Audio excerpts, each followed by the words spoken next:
बीजापुर के छोटे से गांव में हेमलता अपने 2 बेटों के साथ रहती थी। हेमलता के दोनों बेटे अजय और विजय लकड़हारे थे। अम्मा, आज हमें बस इतनी ही लकड़ियां मिली। भाईजान, ऐसे चलता रहा तो हम कैसे जिएंगे? अब तक तो हमें 2 वक्त का खाना मिलता था, लेकिन अब लगता है वो भी नहीं मिलेगा। नहीं नहीं अम्मा, ऐसा कुछ नहीं होगा। भाईजान और मैं कुछ न कुछ कर ही लेंगे। हाँ हाँ अम्मा। तभी उनके गांव एक शाही ऐलान होने लगा। सुनो सुनो सुनो, शहंशाह चक्रवर्ती का ऐलान है कि जो भी उनके 3 मोरों की देखभाल करके उन्हें बता पाएगा कि उनके मोर क्या खाते हैं, उसे आधा सूबा दिया जाएगा और साथ ही उसकी शादी शहजादी इंदुमती से की जाएगी। सुनो सुनो सुनो। ये ऐलान अजय और विजय ने सुन लिया। अम्मा, मुझे लगता है कि ये मुनादी हमारे लिए ही की जा रही है। अगर मैं बादशाह का ये काम कर पाया तो हमारे पास बहुत सारे पैसे होंगे, हम रईस बन जाएंगे। तेरे मुंह में घी शक्कर, लेकिन क्या राजा का काम इतना आसान होगा? भले ही काम मुश्किल हो, लेकिन मैं उनका काम पूरा करके ही रहूंगा। जी भाईजान, मुझे आप पे पूरा एतबार है, आप जरूर जीतेंगे। मैं अभी शाही दरबार जाता हूँ, आप मुझे दुआए खैर दो। कामयाबी मिले। अपनी वालिदा से दुआए खैर लेकर अजय शाही दरबार पहुंचा। बादशाह सलामत रहें। मैं अजय हूँ, एक लकड़हारा हूँ। मैं आपके मोरों की देखभाल करने आया हूँ। अच्छा है, मेरे मोर कोई आम मोर नहीं हैं। ये मोर बहुत ही खास हैं। रोज सुबह ये मोर जंगल की जानिब दौड़ते हैं और शाम होने से कब्ल लौट कर वापस आ जाते हैं। मुझे पता लगाना है कि ये मोर जाते कहाँ हैं और ये खाते क्या हैं, क्योंकि यहाँ ये कुछ भी नहीं खाते, तो ये जिंदा कैसे हैं? ठीक है महाराज, मैं आपका ये काम जरूर करूँगा। मैं आपको जरूर बताऊंगा कि ये मोर क्या खाते हैं और ये कैसे इतने नायाब बने रहते हैं। बहुत खूब, लेकिन याद रहे, अगर तुम्हारा जवाब गलत हुआ तो तुम्हें 100 कोड़े की सजा दी जाएगी। मुझे मंजूर है हुजूर। उस दिन अजय शाही मेहमान बनकर शाही महल में रहा। उसने भर पेट पकवान खाए और सोचने लगा कि अगर वो राजा की शर्त पूरी कर पाया तो उसकी जिंदगी कितनी आलीशान हो जाएगी। रात को नर्म नर्म बिस्तर पर सोकर उसे दिलकश एहसास हो रहा था। अगली सुबह उसके कमरे में एक खादिम आया। बादशाह हुजूर ने आपको याद फरमाया है। हाँ चलिए।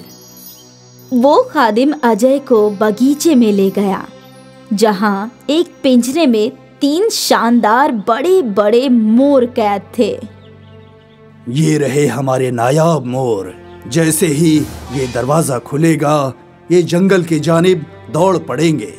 तुम्हें बस इनके साथ दौड़ना है और हकीकत पता लगाना है। ठीक है शहंशाह। राजा के इशारे पर कादिम ने बड़े से पिंजरे का दरवाजा खोल दिया और मोर दौड़ने लगे और उनके साथ ही अजय भी दौड़ने लगा।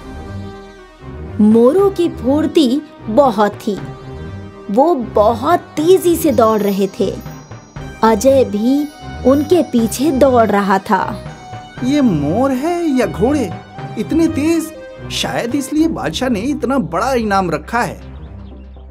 अजय वापस उनके पीछे दौड़ने लगा। कुछ दूर जाने के बाद अजय को एक बूढ़ी खातून आवाज देने लगी। अरे बेटा, बेटा सुनो, क्यों उन मोरों के पीछे भाग रहे हो? अरे अम्मा, मुझे उनके मुतालिक सब कुछ जानना है। मैं बता दूंगी तुम्हें, मैं सब कुछ जानती हूँ इन मोरों के मुतालिक। क्या वाकई हकीकत में आप सब कुछ जानती हैं? हाँ बेटा, इसी जंगल में कितने सालों से रहती हूँ, मैं सबके बारे में सब कुछ जानती हूँ बेटा। तुम यहाँ आराम कर लो, मैं तुम्हें सब कुछ बताऊंगी। अरे वाह, ये तो बहुत अच्छी बात है अम्मा। अजय उस बूढ़ी खातून के पास बैठ गया। उस बूढ़ी खातून ने अजय को पीने के लिए पानी दिया और फिर खाने के लिए खाना भी दिया। थका हारा अजय उस बूढ़ी खातून के पास बैठकर खाना खाने लगा। अम्मा, आप इस जंगल में क्या कर रही हैं? अब क्या बताऊं बेटा, मुझे तो मेरे अपनों ने ही निकाल दिया, लेकिन इस जंगल ने अपना लिया। ये जंगल ही मेरा घर है। वैसे आप जानती हैं कि वो मोर क्या खाते हैं? हाँ बिल्कुल, वो सारे मोर कीड़े मकोड़े खाते हैं और जंगल के बीच में बहने वाली नदी का पाक पानी पीते हैं। अच्छा, शायद इसीलिए वो इतने तंदुरुस्त हैं। हाँ बिल्कुल। अजय को जो मालूमात चाहिए थी वो उसे मिल गई। उसके बाद वो वही पेड़ के नीचे विश्राम करने लगा। कई घंटे गुजर गए और फिर एकाएक अजय को दौड़ने की आवाज सुनाई दी। शायद मोर लौट आए।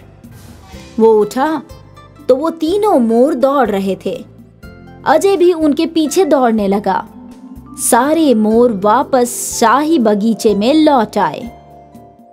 खादिम ने उन्हें बड़े पिंजरे में बंद कर दिया और फिर अजय को शाही दरबार में लाया गया। बताओ, तीनों मोर ने क्या खाया? उन तीनों मोरों ने कीड़े मकोड़े खाए और जंगल की नदी का पानी पिया। ये सुनकर बादशाह गुस्से में आ गए। तुम झूठ बोल रहे हो। ले जाओ इस आदमी को और इसे 100 कोड़ों की सजा दो। लेकिन हुजूर। सैनिक अजय को ले गए और उसे कोड़ों से पीटने लगे। अजय जैसे तैसे अपने घर पहुंचा और ये पूरा वाकयात अपनी अम्मी और भाई को बताया। भाईजान, मैं उन मोरों का असरार हल करके ही रहूंगा। लेकिन छोटे, जब मैं नहीं कर पाया तो तुम उसे कैसे करोगे? मैं कोशिश करना चाहता हूँ भाईजान। अगर तू भी हार गया तो तुझे भी कोड़ों की सजा मिलेगी।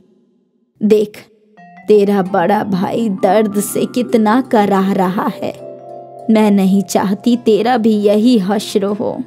ऐसा कुछ नहीं होगा अम्मा। विजय बहादुरी से शाही दरबार पहुंचा। मैं उन मोरों की रखवाली करूंगा और आपको हकीकत बताऊंगा कि वो मोर क्या खाते हैं। ठीक है। बादशाह विजय को भी शाही बगीचे में ले गए और उसे भी वही हिदायत दी। जैसे ही बड़े पिंजरे का दरवाजा खुला, मोर दौड़ने लगे और उनके पीछे पीछे विजय भी दौड़ पड़ा। जंगल के शुरुआत में ही विजय को वो बूढ़ी खातून दिखी और वो उसे रोकने लगी। रुक जा बेटा, रुक जा। विजय बिल्कुल नहीं रुका। वो मोरों के पीछे दौड़ता रहा। कुछ दूर दौड़ने के बाद एक बड़े से पेड़ में एक जादुई दरवाजा खुला और एक एक करके मोर उस पेड़ में घुस गए और उनके साथ ही विजय भी।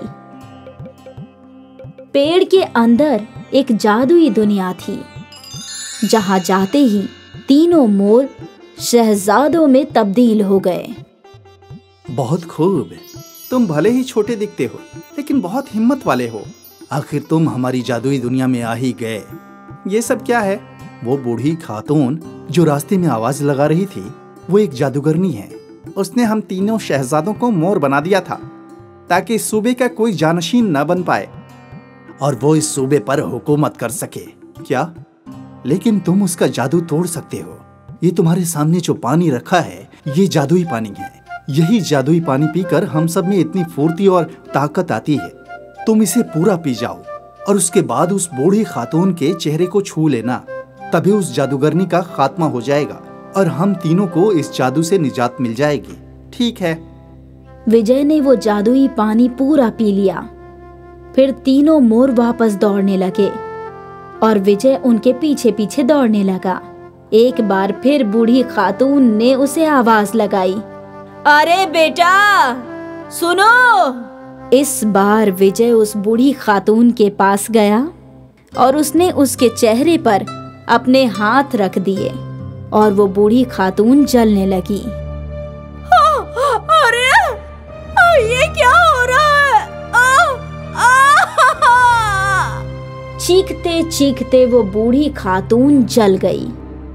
विजय शाही दरबार लौटा। बताओ, वो तीनों मोर क्या खाते हैं? कुछ नहीं, वो तीनों मोर जादुई पानी पीते हैं और वो मोर नहीं, आपके फर्जंद हैं। उन तीनों को मैंने उस जादूगरनी के जादू से आजाद कर दिया है। क्या हकीकत में? हाँ। बादशाह और शाही खानदान जब शाही बगीचे में पहुंचे तो वहां 3 मोर नहीं बल्कि 3 शहजादे थे। मेरे बेटे! बादशाह और मल्लिका ने जज्बाती होकर अपने बेटों को गले लगाया। भाईजान! बादशाह विजय के पास गए। तुमने हमारी सबसे बड़ी परेशानी हल कर दी। हम तुम्हें हमारा आधा सूबा दे रहे हैं और साथ ही हमारी बेटी इंदुमती की शादी भी तुमसे ही करवाएंगे। सारे शहर में खुशी फैल गई। जल्द ही इंदुमती और विजय की शादी हो गई और अब विजय के खानदान की किस्मत बदल गई। अब वो छोटी सी झोपड़ी में नहीं बल्कि शाही महल में रहने लगे। 3 जादुई मोरों की वजह से उसकी जिंदगी संवर गई।